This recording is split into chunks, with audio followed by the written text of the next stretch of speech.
amados irmãos, vamos ler a palavra de Deus, em nome de Jesus. Aleluia. Nós estamos estudando sobre a oração, aprendendo a orar com Jesus. Nós já vimos Lucas capítulo 11, Mateus capítulo 6, a oração do Pai Nosso. Como nós estamos com o horário bem avançado, nós vamos direto em João, Evangelho de João, capítulo de número 15, versículo de número 16. Glória a Deus.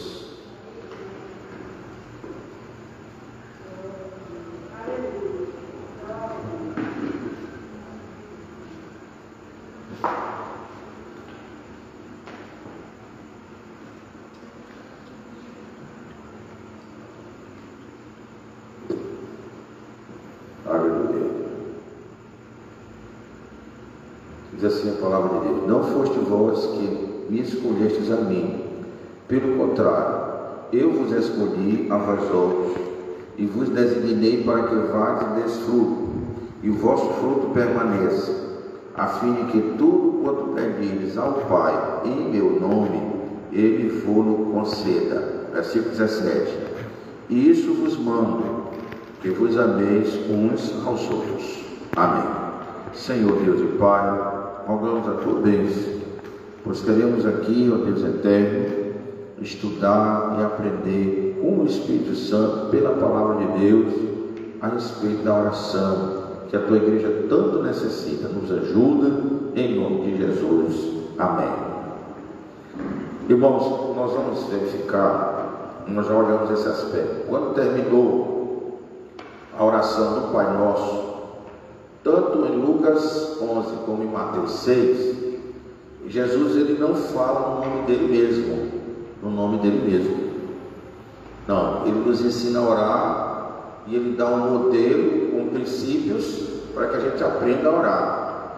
Então nós tivemos alguns princípios que nós já aprendemos no Pai Nosso: princípio da provisão, princípio da perdão, o princípio da santificação e o princípio da proteção. Só no Pai Nosso a gente vê esses 4 princípios, né? Quando a gente pede o pão nosso de cada dia, provisão, não esquecendo que é cada dia, não é acúmulo, né? Então lá ele não diz: Senhor, me dá prosperidade para me acumular e ficar rico. Não, diz: pão nosso de cada dia nos dá hoje. Então, o princípio da nossa oração, que nós devemos buscar a Deus todos os dias, e é um princípio que nos dá o contentamento. É importante isso, nós temos o contentamento. O princípio do perdão, diz: perdoa as nossas ofensas, assim como temos perdoado aqueles que nos têm ofendido também. Então, o princípio do perdão, a oração do Pai Nosso nos ensina este princípio do perdão. Terceiro princípio da santificação. Ele diz: não nos deixa cair em tentação. Então a tentação vem, nós vimos que vem a tentação para provar, mas que Deus permite, mas Ele dá o livramento. E Ele nunca dá a tentação acima daquilo que a gente pode suportar. Então o crente deve zelar pela sua vida espiritual para que ele possa suportar quando a tentação humana vier. E é normal e é natural que o ser humano, enquanto ser humano, seja tentado. Então, o princípio da santificação e o princípio da proteção, mas livra-nos do mal, Então veja que ele separa aqui. Uma coisa é dizer: Senhor, me guarda de cair em tentação, e outra coisa é: livra-me do mal. A tentação trata de santificação, de vida espiritual. Não cair em tentação significa não pecar. Viver sem pecar. A tentação vem, mas ele não cai no laço, né, do inimigo. Continua firme de pé, servindo ao Senhor. Então, continuamos ali sem pecar. Isto é santificação. A outra coisa é nos livra do mal. É o mal que assola, né? A maldade do mundo, são as coisas ruins que estão acontecendo. O Senhor nos guardar do mal. mal, o Senhor nos livre do mal. É a proteção divina, o princípio da proteção divina que está lá no Pai Nosso, né? Nós olhamos no culto passado, nós estudamos um pouco, uma coisa que faz com que esta proteção se rompa e o crente fique à mercê do mal. Qual é? Então nós estamos aqui orando, estudando sobre um princípio que está no Pai Nosso, o princípio da proteção. Livra-nos do mal. Senhor, me livra do mal. Por que acontece às vezes o mal com algum crente mesmo que ele está pedindo a proteção de Deus? Então, uma das coisas que nós olhamos, que foi? Quem lembra? Tinha esquecido, né? O que é que o crente às vezes comete que isso vai fazer com que coisas ruins aconteçam na sua vida? Não é nem porque ele pecou, assim, um pecado que todo mundo viu que ele pecou. Não. Às vezes ele faz escondido. O que é? Murmurar. A murmuração, né?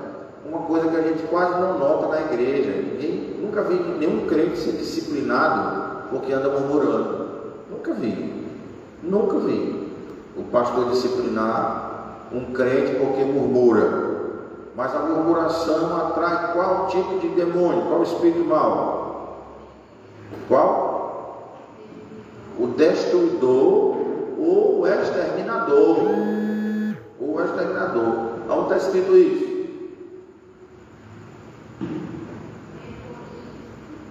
Primeiros Coríntios, está valendo, 10:10, está escrito isso lá, está escrito, né? E aonde foi que nós lemos e mostramos na Bíblia que tinha gente murmurando em casa e Deus estava escutando? Sara foi uma, né? Mas teve um outro que foi num contexto maior. Aonde nós vimos que eles estavam murmurando aonde era?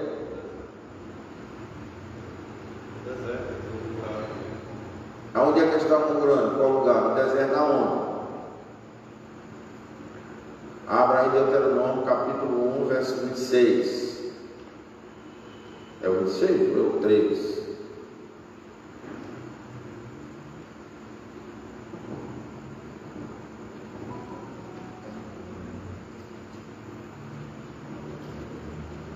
É, 27.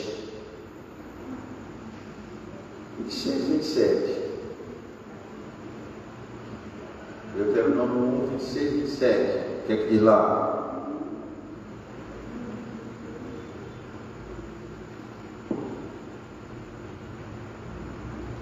Pode ler, quem achou?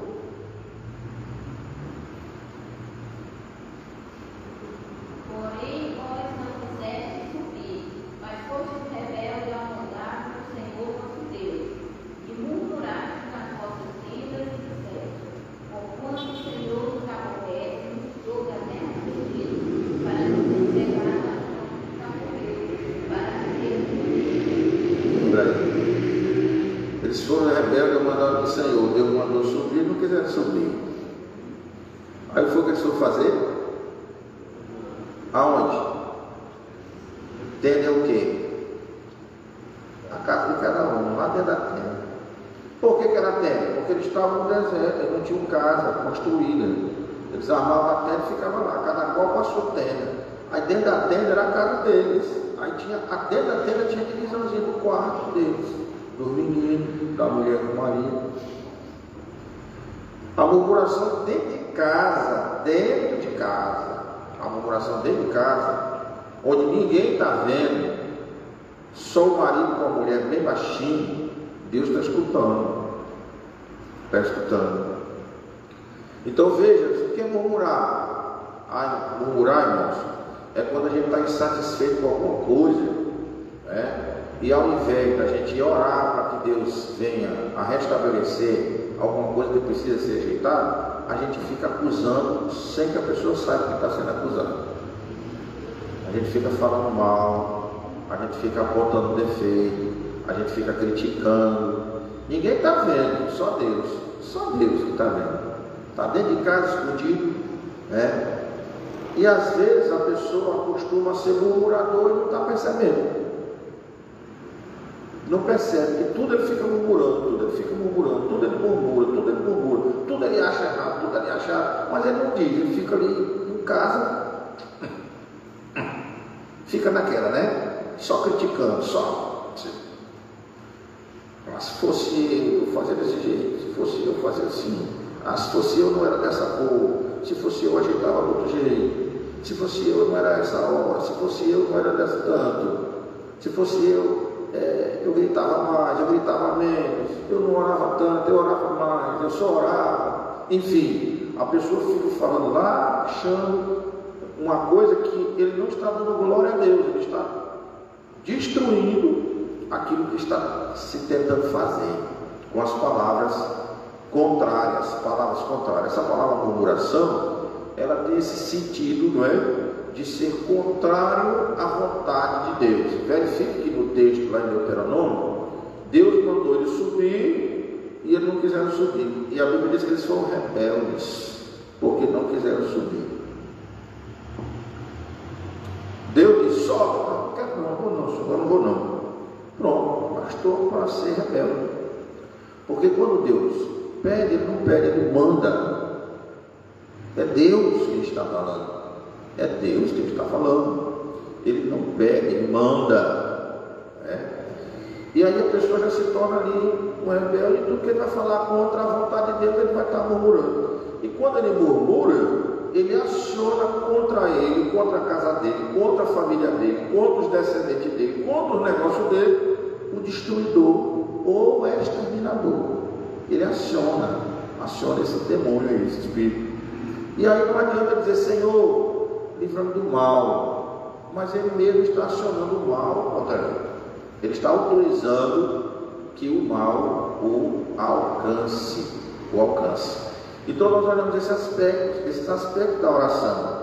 Agora, como nós lemos em João capítulo 15, versículo 16, e eu quero falar a respeito do nome de Jesus, porque agora Jesus vai nos ensinar mais profundamente que quando nós pedirmos em oração, nós devemos pedir no final no nome dele. Tudo quanto pedires ao Pai em meu nome, ele vos conceda. Então a oração que nós fazemos, ao final, ela deve ter uma assinatura. Qual é a assinatura? O nome de Jesus. O nome de Jesus. Por que é o nome de Jesus que deve ser a assinatura? Nós vimos no culto passado.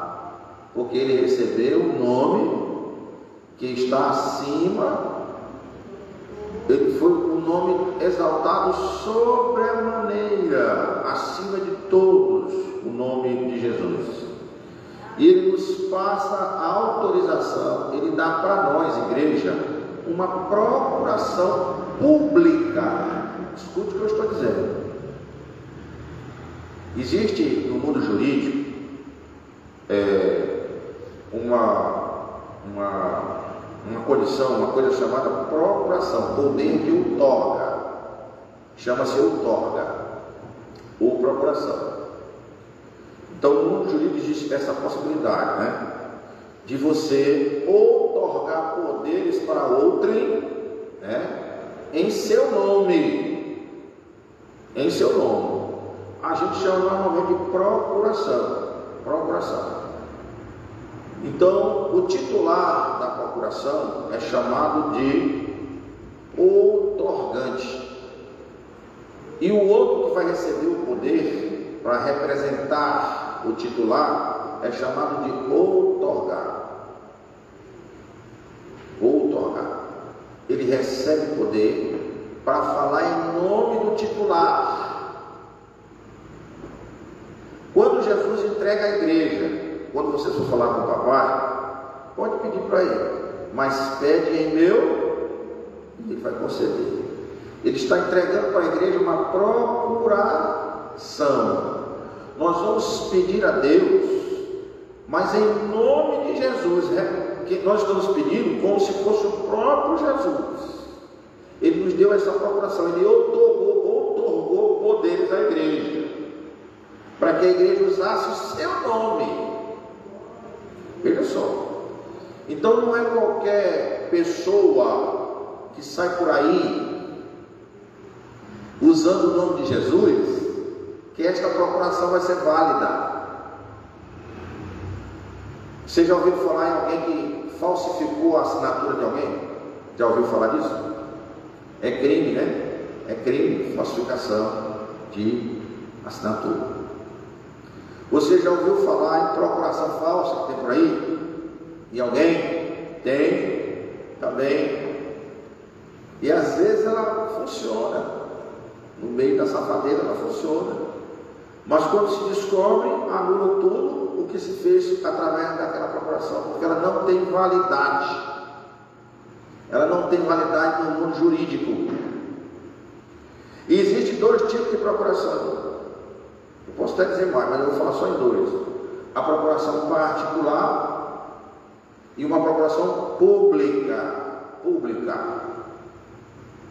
A procuração particular, ela é feita de pessoa para pessoa, de uma pessoa para outra, diretamente, sem que haja necessidade de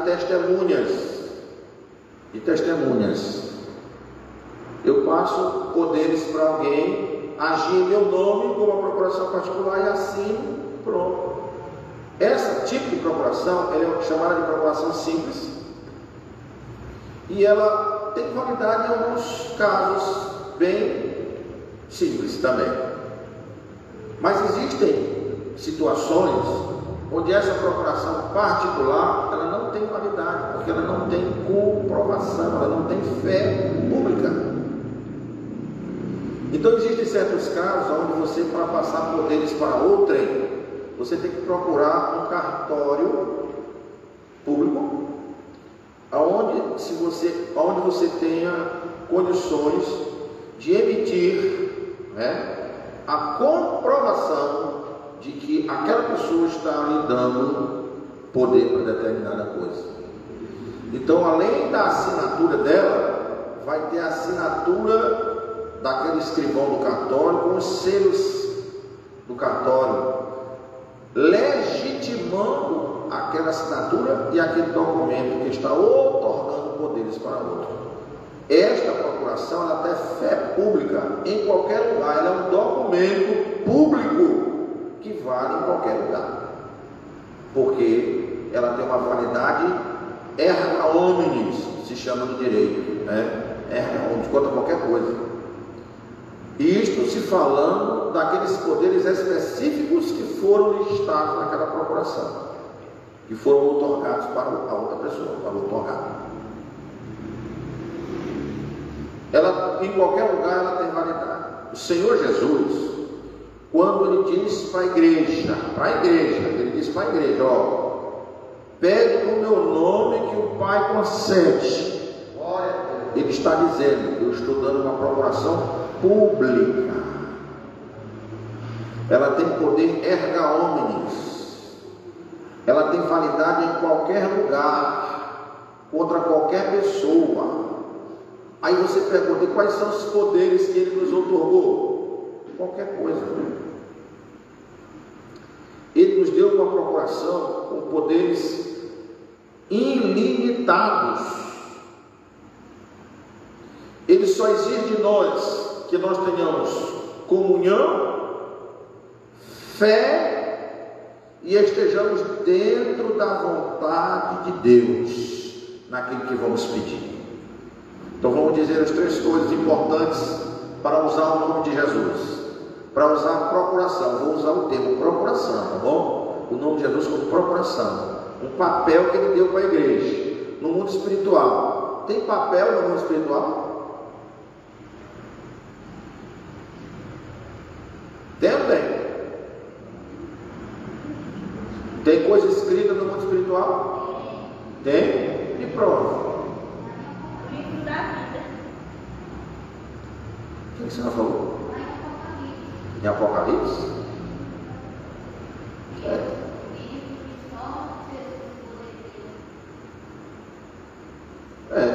Certo. E tem algum documento?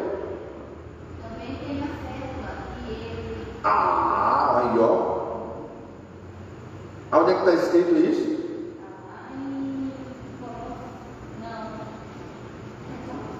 Colossenses mesmo, está certo, está lá em Colossenses. A cédula do escrito de dívida que Jesus foi lá no inferno buscar no cofre de Satanás, trouxe e colocou publicamente aonde?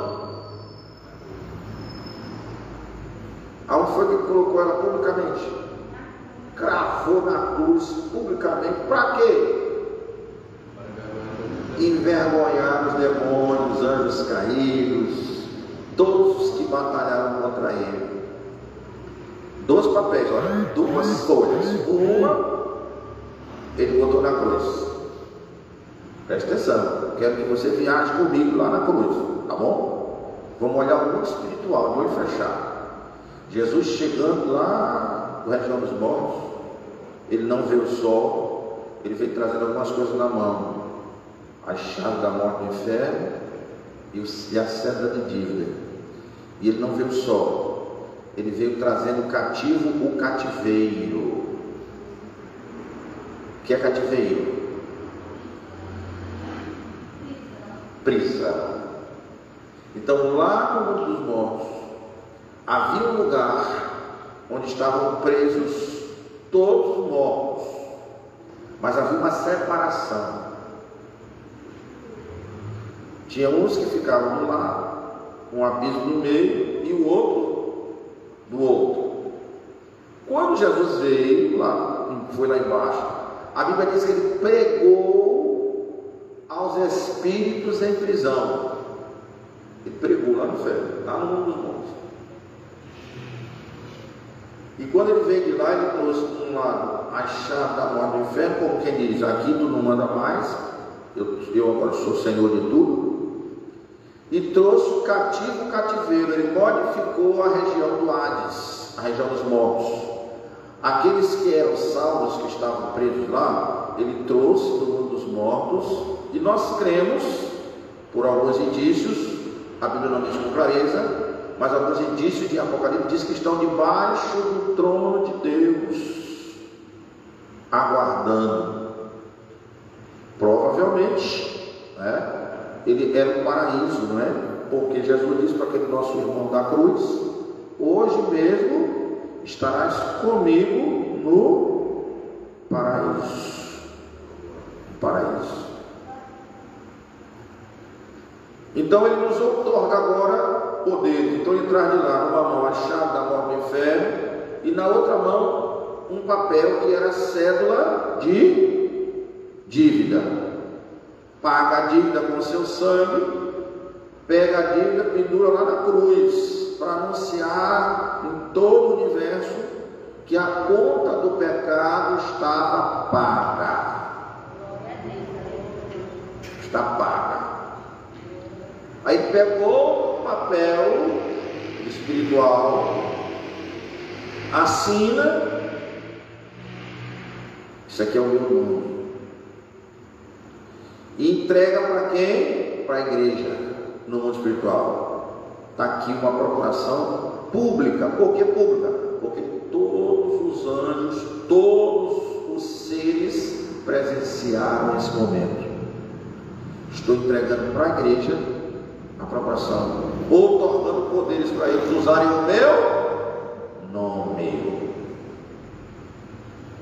O que é que eles precisam para isso? Comunhão. Comunhão, fé. Qual é a outra coisa? Falei na coisa? Já passou. Dentro da vontade de Deus. Dentro da vontade de Deus. Vamos falar essas 3 coisas para ver se a gente grava. As 3 coisas que eu preciso, que eu necessito para usar a procuração do nome de Jesus. Comunhão, preciso estar em comunhão com Deus. 2, fé. E 3, estar dentro da vontade de Deus. Amém? Comunhão por quê? Porque esta procuração que Jesus nos deu, pública, essa autoridade que Ele deu para a gente usar o seu nome, não é para qualquer pessoa, somente para a igreja do Senhor. A igreja é aquela que está em comunhão. Não é simplesmente, é assim, pois então eu vou usar também. Não. É necessário que se esteja em comunhão. 2. Fé por quê? Porque para nós usarmos uma coisa que nós não estamos vendo, que nós não estamos pegando, nós temos que crer. Para eu entrar na presença de Deus sem ver, eu tenho que ter fé. Para eu falar com alguém que eu não vejo, que não escuto, eu tenho que ter fé. Então a fé é o instrumento